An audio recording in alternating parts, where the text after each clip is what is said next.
Hello student, कैसे हैं आप सब। आशा करते हैं आप लोग अच्छे होंगे और अच्छे से अपनी तैयारी कर रहे होंगे। स्टूडेंट, यह हमारी सीरीज 12th क्लास के लिए चली हुई है। इससे पहली वीडियो में हम लोग पढ़ चुके हैं अनुगमन वेग, ड्रिफ्ट वेलोसिटी, रिलैक्सेशन टाइम, उनके बीच संबंध, और वैद्युत धारा अनुगमन वेग के बीच संबंध, और वैद्युत धारा और आपका शांतिकाल के बीच संबंध, और अनुगमन वेग और शांतिकाल के बीच संबंध। इससे पहली वीडियो में हम ये टॉपिक कर चुके हैं। और आज का जो हमारा टॉपिक होगा वो होगा आपका most important topic, Kirchhoff law, Kirchhoff का नियम। तो स्टूडेंट, किरचॉफ ने दो नियम दिए जिसमें उनका नाम दिया पहला नियम और द्वितीय नियम। पहले नियम को बोला उन्होंने संधि या धारा का नियम, और द्वितीय नियम को बोला स्टूडेंट वोल्टता या पाश का नियम। ठीक है, पास या खंडों का नियम भी दूसरे नियम को बोला गया।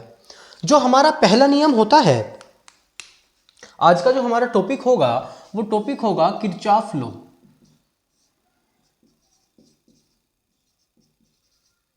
किरचॉफ के नियम।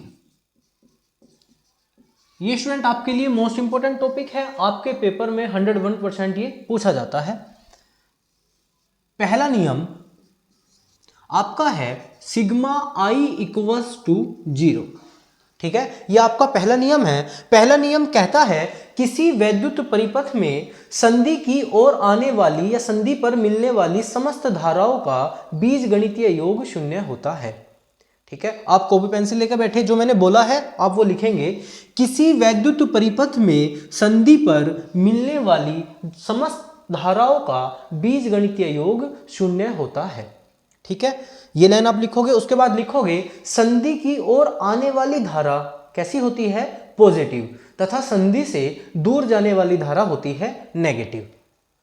अब कैसे, मैंने आप लोगों को ये बताया था, आपको याद होगा मोदी के नाम से, MODI। ठीक है, तो देखो ये कोई संधि है, इसको हम नाम दे देते हैं O। ठीक, और ये तो हो गया M का O। अब आती है I की बारी। तो इस संधि पर जितनी भी धारा आकर मिलती हैं, 3, 4, 5, ये मान के चलते हैं हम ये, तो संधि की ओर धारा अगर आती है 1, 2, ये सब नाम दे दें I1, इसको नाम दे दें I2। और संधि से जो दूर जाने वाली धारा है, अगर वो I3, I4 और I5 हो, ठीक है, तो क्या होता है भाई, देखो जैसे ये कोई पार्टी का नेता है मोदी, तो अगर कोई इसकी पार्टी में आता है तो ये क्या होता है, पॉजिटिव। अगर इससे कोई दूर जाता है तो वो होता है नेगेटिव।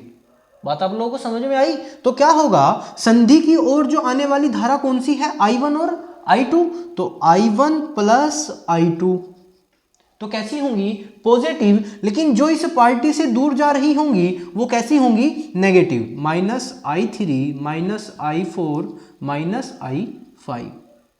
ठीक है, तो इनका योग किसके बराबर होगा, 0 के बराबर। लेकिन होता क्या है, अभी अगर कोई पार्टी सत्ता में है ना, तो वो क्या करती है, विपक्ष वालों की जितने भी कोई नेता होते हैं, जितने भी नेता वगैरह विपक्ष वालों के होते हैं, उनको किसी ना किसी दबाव में रखेगी, या उनको ऐसा होगा कि भाई हमारी सरकार नहीं है, दूसरी पार्टी की सरकार है, अगर हम ये करेंगे तो हमारे साथ गलत हो जाएगा। या ऐसे भी बोल दें कि भाई तुम्हारी तो सरकार है, तुम्हारी सरकार में चल रही, तुम्हारा क्या बिगड़ा है। तो क्या होता है, ये दोनों जो पॉजिटिव धाराएं हैं, ये क्या करेगी, इनको भी I1 plus I2 equals to I3 plus I4 plus I5।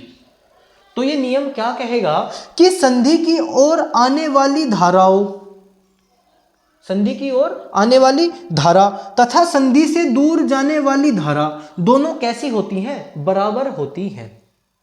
ठीक है, तो ये नियम आपने पढ़ा होगा कि संधि की ओर आने वाली जो धारा होगी उनका योग, और संधि से दूर जाने वाली जो धारा होगी उनका योग कैसा होगा, हमेशा बराबर होगा।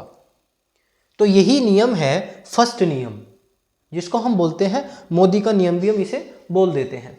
दूसरा नियम है इसका,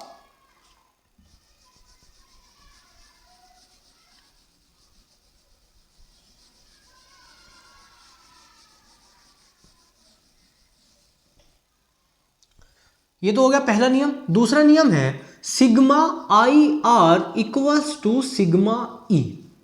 कहने का मतलब ये है किसी वैद्युत परिपथ में विभिन्न खंडों में बहने वाली धारा तथा उनका प्रतिरोध का बीजगणितीय योग परिपथ में प्रवाहित वैद्युत वाहक बल के बराबर होता है। यह है हमारा किसी वैद्युत परिपथ में विभिन्न खंडों में बहने वाली धारा तथा उसके संगत प्रतिरोध का गुणनफल का बीजगणितीय योग उस खंड में लगने वाले विद्युत वाहक बल के बराबर होता है। यह हमारा इसका दूसरा नियम है। अगर आप कहते, मैं इसे लिख देता हूं, किसी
यह हमारा है दूसरा नियम, किसी वैद्युत परिपथ में विभिन्न खंडों में बहने वाली धारा I तथा उसके संगत प्रतिरोध R का जो गुणनफल का बीजगणितीय योग होगा वो परिपथ में प्रेरित विद्युत वाहक बल के बराबर होता है। ठीक है, तो ये हमारा कैसा नियम है, ये दूसरा नियम है। ठीक है, यहां तक किसी को कोई दिक्कत? तो क्या होगा, जो धारा और प्रतिरोध का गुणनफल का बीजगणितीय योग होगा वो किसके बीजगणितीय योग के बराबर होगा, परिपथ में प्रेरित विद्युत वाहक बल के। ये जो सिग्मा होता है ये हमारे किसे दर्शाता है, योग को, इनके बीजगणितीय योग को। तो धारा और संगत प्रतिरोध के गुणनफल का बीजगणितीय योग मतलब परिपथ में प्रेरित विद्युत वाहक बल के बीजगणितीय योग के बराबर, बीजगणितीय योग के बराबर होता है। यह होता है हमारा इसका सेकंड नियम। ठीक है ना स्टूडेंट। अब हम क्या करते हैं, जब हम इस परिपथ में धारा की दिशा के अनुदिश चलते हैं, परिपथ में इस नियम को हम इसमें लिखेंगे, इस नियम को लगाते समय जब धारा की दिशा में चलते हैं तो कैसा मान हमें प्राप्त होता है, संगत प्रतिरोध का गुणनफल कैसा होता है, पॉजिटिव। तो हम इसमें यह बात यहां लिखेंगे, हम इसमें लिखेंगे इस नियम को लगाते समय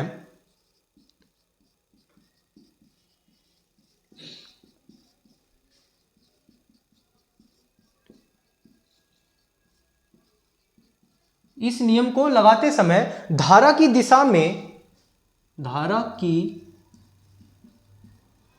दिशा में चलते हैं तो इसका जो संगत प्रतिरोध होता है, धारा तथा संगत प्रतिरोध चलते हैं तो धारा तथा संगत प्रतिरोध का जो योग, धारा तथा संगत प्रतिरोध का जो गुणनफल होता है, धारा तथा संगत प्रतिरोध का जो गुणनफल होगा वो कैसा होगा, पॉजिटिव।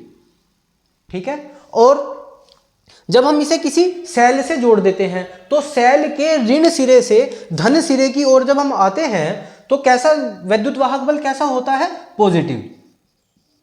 सेल के ऋण इलेक्ट्रोड से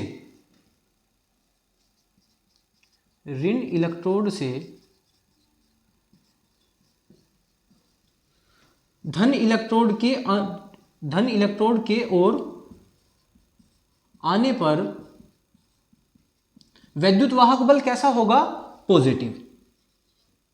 ठीक है, आप लोगों को इसमें ये दो बात याद रखनी है। इस नियम को लगाते समय धारा की दिशा में चलते हैं तो धारा और संगत प्रतिरोध का जो गुणनफल होता है, I और R का जो गुणनफल होता है वो कैसा होता है, पॉजिटिव। और जब हम सेल के ऋण इलेक्ट्रोड से धन इलेक्ट्रोड की ओर चलते हैं तो वैद्युत वाहक बल कैसा होता है हमारा, पॉजिटिव।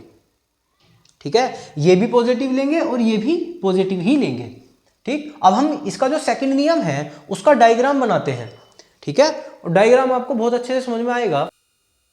इसका जो सेकंड नियम है, सेकंड नियम का डायग्राम आपके पेपर में बनाना आता है, वो आपको बनाना कैसे है उसको ध्यान से आप लोग समझोगे।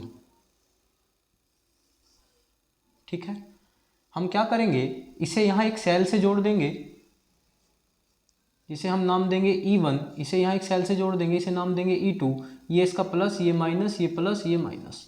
ठीक है, यहाँ एक प्रतिरोध लगेगा जिसे हम बोलेंगे R1, यहाँ एक प्रतिरोध लगेगा जिसे बोलेंगे R2, यहाँ एक प्रतिरोध लगेगा जिसे बोलेंगे हम R3। ठीक है, और इसमें बहने वाली जो धारा होगी वो ये होगी I1, ये I2 और ये यहाँ से यहाँ I1 प्लस I2। ठीक है, ये हो जाएगी I1, ये I2, ये I1 प्लस I2, और इस प्रतिरोध को हम नाम देंगे R1, इसे देंगे R2, इसे नाम देंगे R3। ठीक, अब देखो सबसे पहली बात, अगर आप इसको याद रखना चाहें कि आप इसे कभी भी एग्जाम में ना भूलें, तो इसे क्या होगा, इलेक्शन, इलेक्शन का टाइम होता है, और इलेक्शन में एक तरफ खड़ा रहता है कौन, आर से राहुल गांधी, ठीक है, और आई से कौन, MODI, मोदी होता है ना, तो एक तरफ कौन खड़ा है, राहुल गांधी, एक तरफ खड़ा है मोदी। ठीक है, तो इलेक्शन हुए, ये भी E1, ये भी E1, एक तरफ कौन खड़ा है, राहुल गांधी, एक तरफ खड़ा है मोदी, तो R1 I1, R2 I2 और R3, तो इसका कॉम्बिनेशन होगा I1 प्लस I2। इसका आप लोगों को कॉम्बिनेशन लेना पड़ेगा दोनों में। ठीक है, तो I1 प्लस I2, और इसको बोल देंगे हम खंड फर्स्ट या पास फर्स्ट, और इसे बोलेंगे हम खंड सेकंड। ठीक है, यहां तक किसी को कोई दिक्कत इस डायग्राम को समझने में? तो जो हम इसे लेते हैं वो किस तरह से, क्लॉकवाइज, ये ऐसा, ठीक है, इधर से ये ऐसा, इधर से ये ऐसा, कि ये होगा खंड फर्स्ट, ये खंड सेकंड। ठीक है, इधर से ये ऐसा और इधर से ये ऐसा। ठीक, तो अब हम क्या लेंगे, एक तो लेंगे खंड फर्स्ट के लिए, ठीक है, और एक खंड सेकंड के लिए। तो हम लेंगे, अब देखो खंड फर्स्ट में क्या है, I1 और R1 है, बिल्कुल सही बात है, I1 और R1, और देखो I2 और R2 है। खंड फर्स्ट यही तो है भाई, ये वाला ऊपर का हिस्सा जो है ये खंड फर्स्ट का है। तो हम यहां लेंगे I1 R1 minus I2 R2। ठीक है, I1 खंड फर्स्ट में और R1 खंड फर्स्ट में और I2 खंड फर्स्ट में और R2 खंड फर्स्ट में, तो I1 R1 minus I2 R2 जो इक्वल होगा वो होगा E1 माइनस E2 के। ठीक है, अब हम खंड सेकंड की बात करेंगे, I2 R2, ठीक है, I2 R2, और क्या है, I1 प्लस I2, लेकिन किसके साथ है, R3 के साथ, क्योंकि यहां I1 और I2 का जिक्र है, I3 का नहीं है। तो आप यहां करोगे मतलब प्लस I1 प्लस I2 और कितना, R3। ठीक है, इक्वल्स टू किसके होगा, E2 के। यहां तक किसी को कोई दिक्कत? अब देखो ये तो है हमारा खंड फर्स्ट के लिए, और ये किसके लिए है, खंड सेकंड के लिए। I1 R1 minus I2 R2 equals to E1 minus E2, और I2 R2 I1 plus I2 ये हो जाएगा R3 इजिकल टू E2, और इसे ही हम क्या कहते हैं, इसको हम ऊर्जा संरक्षण, ये जो हमारा सिद्धांत है यह है ऊर्जा संरक्षण के नियम को व्यक्त करता है। तो अगर आपसे पूछे कि किरचॉफ का जो हमारा दूसरा नियम है वो किसे व्यक्त करता है, ऊर्जा संरक्षण के नियम को, और जो हमारा पहला नियम है वो किसे व्यक्त करता है, आवेश